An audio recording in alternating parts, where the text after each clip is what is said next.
gentlemen, boys and girls, kids of all ages, I'd like to welcome you to today's session of Speaker's Corner. My name is Gabor Zinner. I'm a local lawyer, the founder of Speaker's Corner, and the self-proclaimed Grand Mufti of Tomkins Park. Is there anyone here who doesn't know the meaning of a Grand Mufti? Anyone? I'll explain it. Okay. So in the Muslim world, muftis are scholars who interpret and expound Muslim law and or Islamic law. And the foremost in each jurisdiction is called the Grand Mufti. And there's about 18 of them on the planet. And seeing as how no one invited me to be one of them, I self-proclaimed. And this is my turf, Tomkins Park. Now, it is true that I know nothing about Islamic law, but that never held anyone back before, so there you have it. Now, a number of you are here for the first time, so just to give you a bit of background and context, Speaker's Corner was conceived as a format, a fresh air experience to offer Calgarians an opportunity to exchange points of view on topics of interest. We've had the program's been running for about 3 years now. We've had some fantastic debates with some really excellent speakers. On one occasion, we've had upwards of 300 people and 8 banks of TV cameras. This had to do with the coverage of the ouster of Mohamed Morsi. In any event, today we have a very interesting and relevant topic for you today.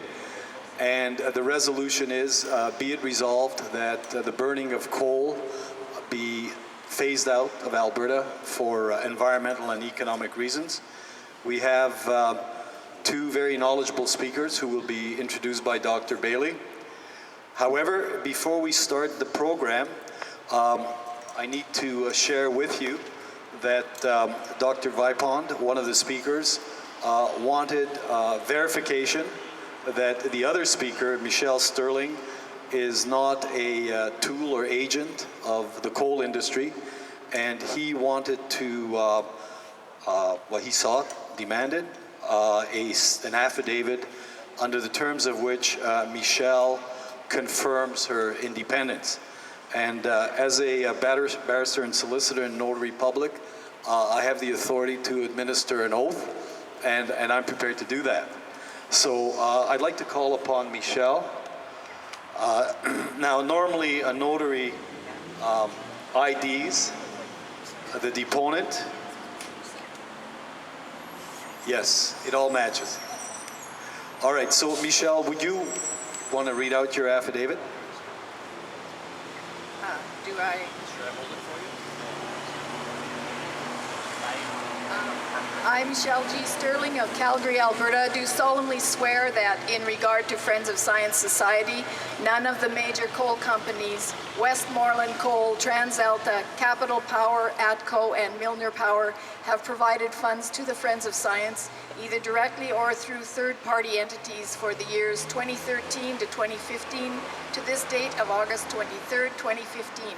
Personal donations from members identified as associated with the coal industry totaled $11,000, received from April 2014 to May 2015.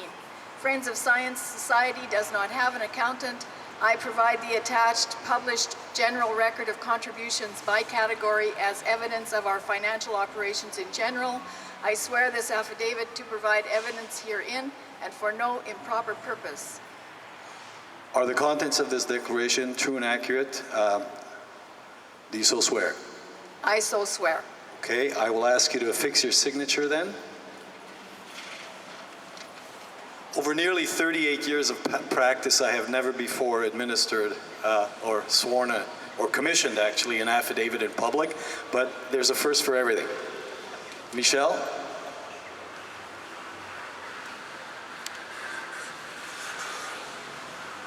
Thank you. And can you hold this for a second? Yep.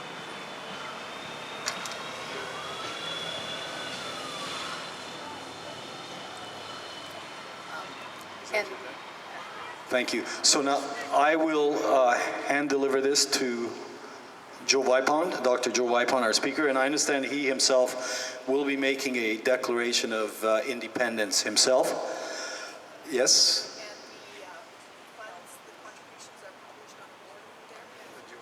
The contributions by category are published on one of the boards at the table over there, if people want to have a look.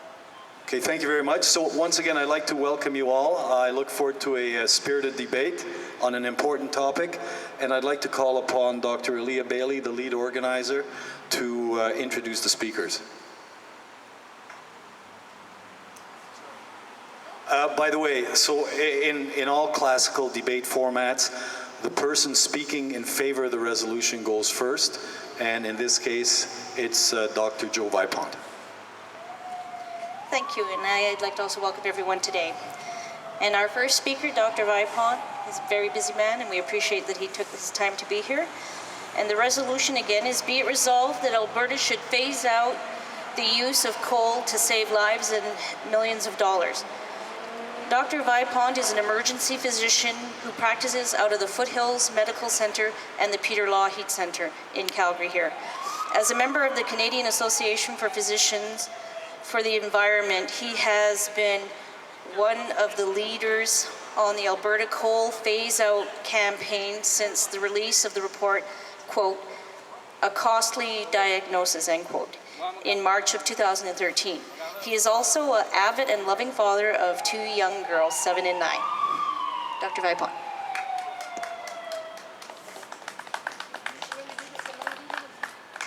Smattering of applause. Thank you for inviting me to be here. I'm pretty excited to have this opportunity. I do think it's fair for me to declare all my conflicts of interest. I have no, I'm actually a volunteer. I have received no funds for any of the work that I've done on behalf of the coal phase-out campaign.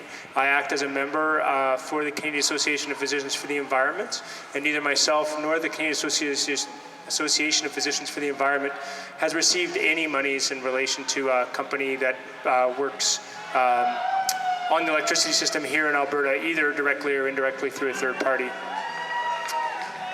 Go team. I personally have some investments in renewable energy, solar, turbines, those kind of things. I'm happy to share that with you if you think that's a concern. None of those companies are directly invested or indirectly invested in Alberta's electricity system. So I'm excited to be able to present the case that the coal phase in Alberta is important, timely, and achievable. The official statement being debated is, and not chosen by me, but by Ms. Stirling here, be it resolved that Alberta should phase out the use of coal to save lives and millions of dollars. Phasing out coal will definitely save lives, but will cost us some money to achieve. You can't get something for nothing. More on that later. But what I will be arguing instead, if I have the privilege of altering things a little bit, is that the public health benefits and carbon emission saves is worth the time, money, and effort for Albertans to achieve. First, some statistics. In 2014, coal provided 67% of the grid electricity here in Alberta. That was up from 63% in 2013. But because the absolute amount of electricity has been used has gone up from year to year, the absolute increase from 2013 to 2014 was 13%. The Alberta burns more coal than all the rest of Canada combined, and each one of you, know it or not, burns about 40 pounds of coal per day for your electricity use. The power comes from 18 generators, 12 of which are located about 50 kilometers directly upwind from Edmonton. They range in age from 46 years of age to 4 years of age. In 2013, the federal government enacted legislation capping the age of the plants to 50 years. There's some major irony here. Is the utilities' own documents in the past list the economic and engineering age of the plants at around 40 years. So in effect, by limiting the age to 50 years, they're expanding it by 10 years in total. However, it is important to note that the rationale for that decrease or that limitation of life to 50 years by the federal government, by the Harper federal government, was that it would save lives and decrease carbon emissions, for both public health and climate reasons. So under the new legislation, the 2012 legislation. 4 will close in 2019, and a large number through the years up to 2029, leaving a smattering to close up until the year 2061. So that'll be the last, under the current legislation, the last plant will close in 2061. That'll be Keep Hills 3. So 2061, I'll be 92. My 7-year-old daughter will be 52. And I just don't think that's good enough. So why is burning coal bad for our health? Well, coal essentially is compressed organic matter, like trees, that have been treated for millions of years and tons of pressure until it forms a solid burnable stone.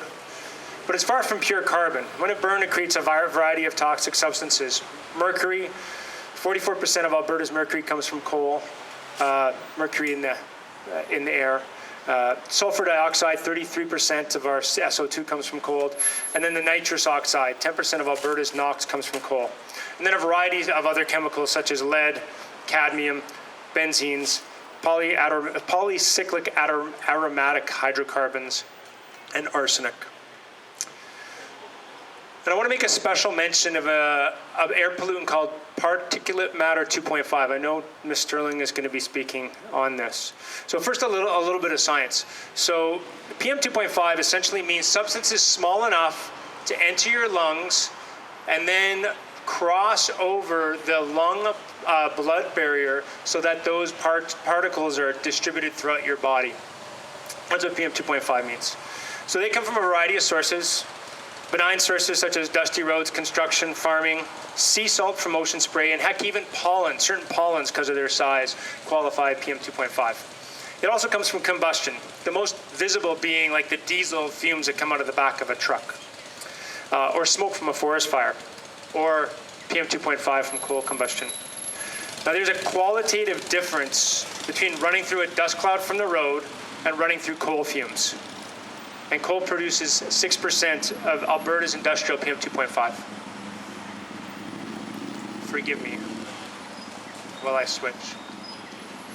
So why is this important? Two reasons. The science behind PM 2.5's effects on health is the strongest. So when you actually look at the science on air pollution's effects on health, the science on PM 2.5 is powerful. It's being implicated in a variety of disease entities such as heart attacks, strokes, asthma exacerbations, lung cancer, and childhood autism.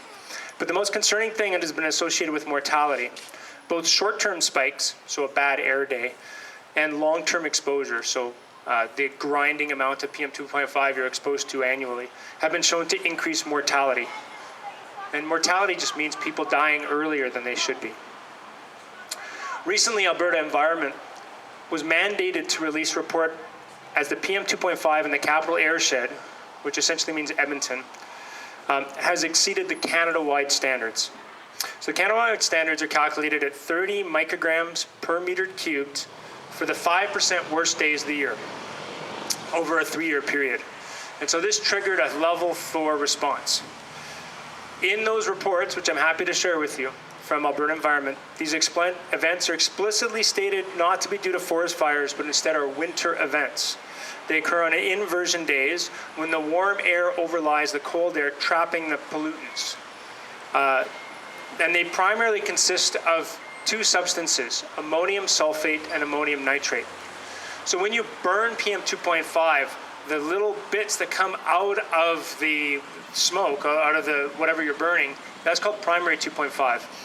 These chemicals are called secondary PM 2.5 because basically the sulfate molecules in the air, the sulfur dioxide molecules in the air, and the nitrous oxide components in the air combine with ammonium, which is primarily from agriculture, and they form these secondary compounds. So in the capital airshed, in that area, 60% of the sulfur dioxide and 40% of the nitrous oxide, approximately, give or take 2 or 3%, which are the 2 main precursors of this secondary PM 2.5. Sorry for getting technical here. Those 2 components, 60% and 40%, come from coal-fired power. And that's also in the scientific report.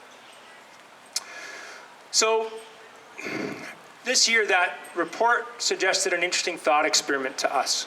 If Ontario has phased out its coal power and our use is increasing, and we know that Edmonton have a PM 2.5 problem, what if we compared Toronto's PM 2.5s to Toronto's PM 2.5? Remembering that Toronto is a city 5 times the size of Edmonton.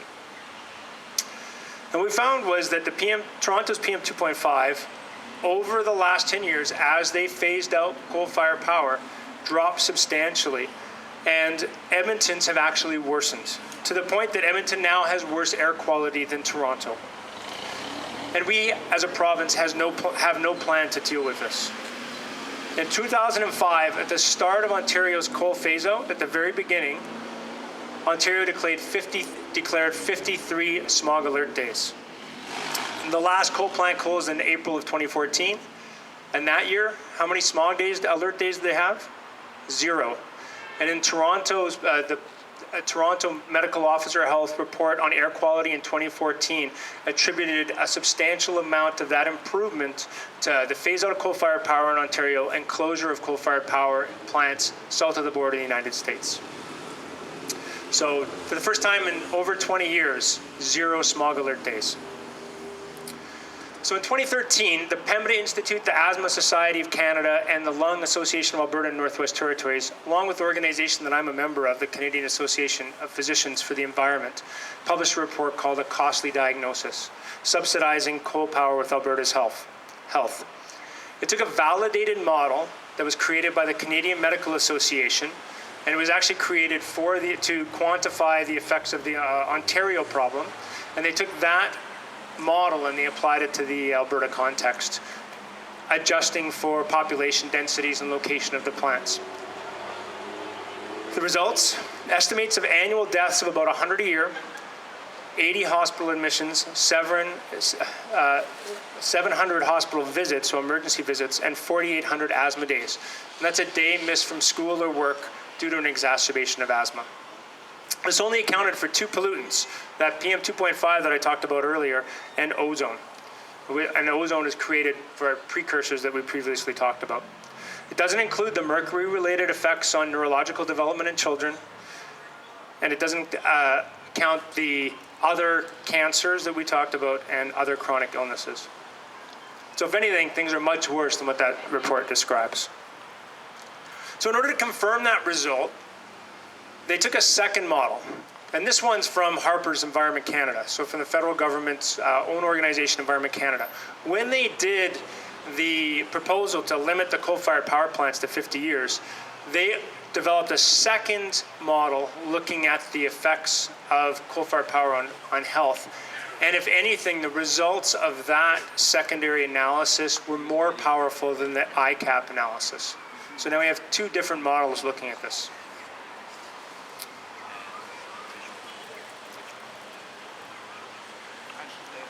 The public health effects are bad enough, but let's take a moment to consider the climate crisis. I realize this event is not explicitly a debate on the climate crisis, but considering I'm sitting across from the most vocal and well-funded climate crisis denier in Canada, I think it's worth mentioning. She will suggest that as this is not an issue to society, the cost of coal's carbon dioxide doesn't need to factor into the equation. Mrs. Stirling's organization, the Friends of Science, would believe that you have no need for concern. And a good number of you may ascribe to that theory, Leo and friends. But it's important to know who does ascribe to this belief that the climate crisis threatens our species' existence on the planet. 99.5% of the climate literature in 2013 and 2014 said that anthropomorphic climate change was a cause of global warming. NASA, the President of the United States, 3 of them 4 main English-speaking prime minister candidates have said that this is something that's very important to them. The National Oceanographic and Atmospheric Association, the United Nations, the Pentagon, and such conservative stalwarts as the International Energy Agency and the Pope. We can add the Dalai Lama to that list recently as well. So granted, it could be a total conspiracy between all of those public organizations and leaders, but look around. Tornadoes in Calgary, drought and fires throughout the western provinces, increasingly severe hailstorms, the Slave Lake fire of 2013. Just last week, they announced that July was the hottest month ever. Not the hottest July ever, but the hottest month ever on the history of the planet. You don't have to be a climate scientist to know that we have a serious problem. On this, right now we're stated to be at 0.87 degrees Celsius above the average planetary mean, and we're headed for 4 to 5 degrees. And even in the best case scenario, we're hoping to limit it to 2 degrees. We have a serious existential problem. So, coal produces 35% of the industrial carbon dioxide in Alberta, pretty much the same as all the oil sands combined, but with none of the jobs or royalties associated with the oil sands. 5 of the top 7 carbon emitters in Alberta are coal plants. It is politically ripe for carbon reductions. So let's go back to the health effects for a moment. Using that ICAP model, they actually did some financial analysis to see what the impact of this was on the province of Alberta. So just looking at strictly the health effects, it was determined to be 0.7 to 2 cents a kilowatt hour. Adding the social cost of carbon, which has been variably calculated to be anywhere from 3 cents a kilowatt hour, at the minimum up to 10 cents a kilowatt hour, that brings us to a minimum, and with using our pool price, which has been on average around 6.6 cents a kilowatt hour, that brings us to about 10 cents a kilowatt hour. So even though you're not paying for those costs on your electricity bill, society pays for that as a whole. Ms. Stirling will argue that this is only a model from a non-peer-reviewed report like her own. The difference between this model has literally thousands of peer-reviewed articles as its references by thousands of scientists. Studies like the amazing Harvard Six Cities study, or Pope's, not the Pope, but a gentleman called Pope, seminal Utah Valley study. The 2004 American Heart Association statement on air pollution and cardiovascular health has 194 references. The 2010 American Heart Association statement on PM 2.5 and cardiovascular, specifically PM 2.5 and cardiovascular health, has 426 references. Those are peer-reviewed references, I like to point out. The science is strong. If you're interested in actually seeing the studies for the basis of all this, a lot of those are on links to our website. I encourage you to go there, or I can share those with you later. So what we're proposing is an accelerated coal phase-out over 15 years, with the last coal plant closing in 2030. This would mean that the 4 oldest coal plants close immediately, and we're kind of lucky right now because we actually have excess generation at the moment thanks to this new Shepherd plant, which went in the southeast Calgary. And then we'd close a plant a year through 2027, and those last 2 plants would close in the last years of the next decade. So can it be done? Well, Ontario has already accomplished it. About the same amount of absolute generation gone in 10 years, with the last plant closing in 2014. So other jurisdictions have similar proposals. The UK, through a tripartisan agreement, is going to close 2,100 megawatts of its coal by 2030. We have about 6,000 for the record. And a third of the UK plants will close by the end of 2016. Denmark and Los Angeles have plans to eliminate all coal-fired power by 2025. Now, we've all heard about the Obama Clean Energy Plan. So this is being done around the world. So what to replace it with? I think the natural assumption is natural gas. Supposedly a cleaner fuel, and we still get to play with fire. So there's some big concerns about natural gas generation. The first off is it remains a fossil fuel. And these plants have about 30-year lifespans, 30 to 35. There's a very real possibility that as the climate crisis worsens, these plants will become stranded assets. And as the rest of the world moves away towards renewables, we'll be left behind. But an even greater risk is that methane is also a high-potency greenhouse gas, about 80 times the amount for carbon dioxide over a short 20-year time span. So what that means is not only do we have to worry about when we burn it, the combustion of carbon dioxide, but if there's any leaks in the system, anywhere from where the drilling occurs, to transportation of that fuel, to storage of that fuel. If there's any leaks above 3% of the entire system, that negates the climate benefits of natural gas and actually makes it about equivalent to coal. Now, we don't really know the amount of those fugitive emissions. There have been variable assessments, anywhere from 0.9% to 9%, so a huge range. It's very hard to quantify, but it's important to recognize that anything over 3%, if that's occurring, negates its value. So if not natural gas, then what? Well, the first, easiest, and cheapest is energy efficiency. Less energy use means less money spent by consumers on electricity. It's a win-win for everybody. There's really no political loss there. And studies have shown returns on investment for energy efficiency of $4 on the dollar spent. We have the honor of being the only jurisdiction in North America without an energy efficiency plan. So we propose decreases of 10, 15, and 20% over the time span of 2020, 2025, and 2030. So leading up to 20% by 2030. Seem radical?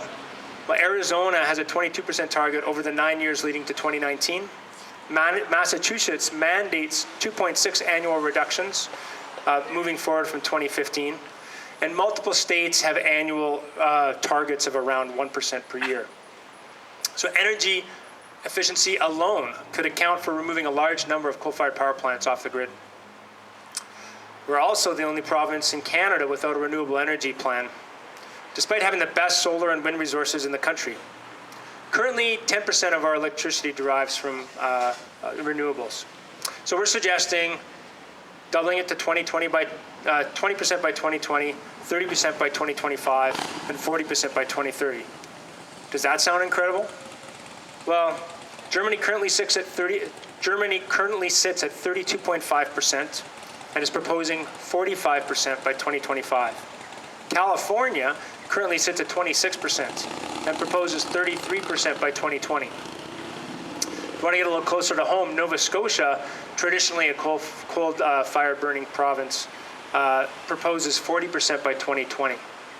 Currently sits at 22% and proposing 40% by 2020 in 5 years, a full decade earlier than we're suggesting. And now back to that money part I mentioned at the beginning. These investments won't come for free. There'll be costs associated with improving our health and safeguarding our future. And we'll have to determine what we're willing to pay. But there are also costs to the status quo. What are the costs to continuing to act the way we have? What's the value of a life saved? What's the value of an intact, safe climate? This isn't going to be funded by government and tax dollars, but by private institutions, citizens, and cooperatives. People are going to make money during the transition. And it likely won't be ruinous to the average consumer as solar and wind prices plummet as the technology improves. I personally, and I'm sure many would, be willing to pay an extra 2 cents a kilowatt hour to protect my children's future. And we can put in plans in place to support those that are needy. And really, isn't that what it's all about? Protecting the present by decreasing coal's health effects, and protecting the future by mitigating our carbon footprint. My kids deserve no less. Don't yours?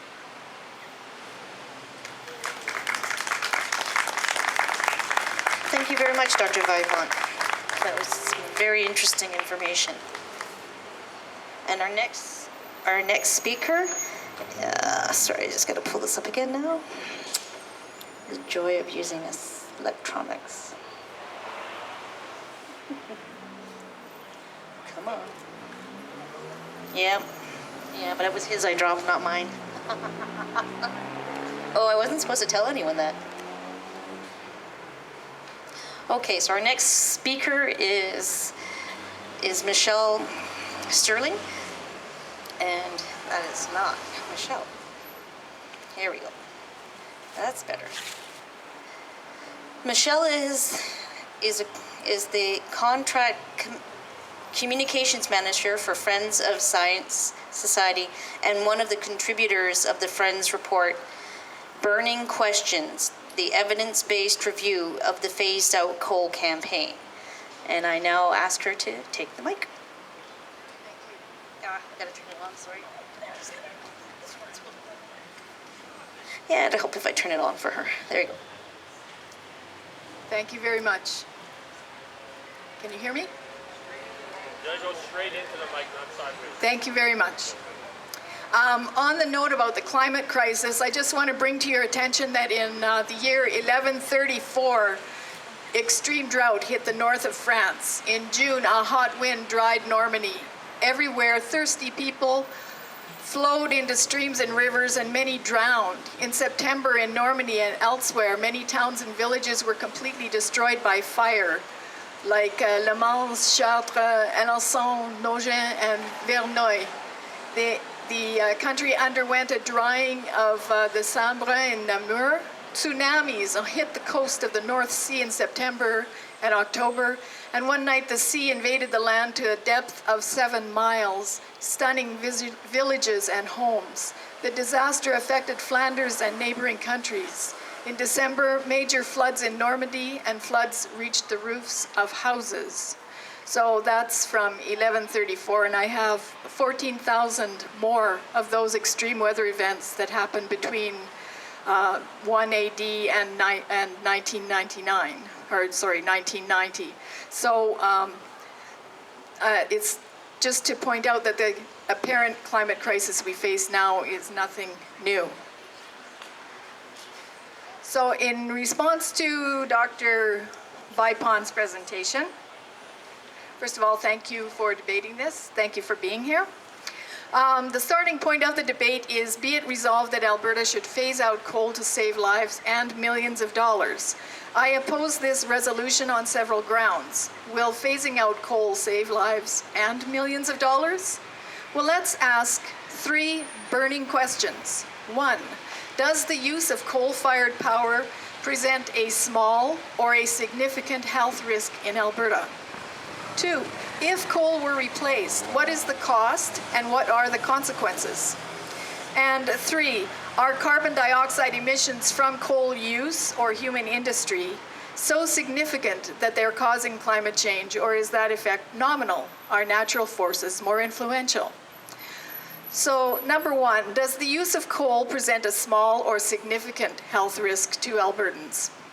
First of all, why do we use coal anyway in Alberta? Well, simply put, we have lots of it. It's a high-quality coal and easy to mine because it's very near the surface. By contrast, we do not have large hydropower like Ontario, Quebec, and BC.